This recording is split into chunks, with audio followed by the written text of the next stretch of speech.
hiyo ibada tu tukamuumba. Sasa wenzetu sahaba ikaramu anhu waliweza kukaa katika makusudio ambayo ni ya kiibadati.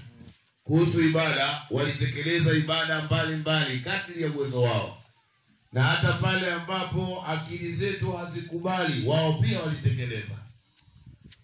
Lakini mbali na hayo, jambo gani ambalo liliwashughulisha muda mrefu sana mpaka ikawa ni sababu ya kupatikana jazba, hisia, fikra ya kuandaa maisha ya akhira? Ni kwa sababu ndani yake ummati Muhammad sallallahu alaihi wasallam tulipewa jukumu la juhudi ya dini, jukumu ambalo walikabidhiwa mitume alayhi msallam.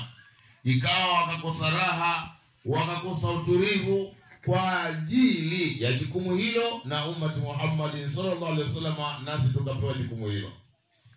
Kwa hiyo ndani ya kulitekeleza jukumu, sahaba ikaramu radhiallahu hawakupata muda wa kupoteza. Ndio tunaona mara kwa mara maisha yao yakizungumzwa, wasikia kuna Saadi na wakati wamekanyaga kwa miguu kwenda China, wamepanda vipando, mara kidogo vipando vyenyewe vikaathirika, kabili waanze kukanyaga.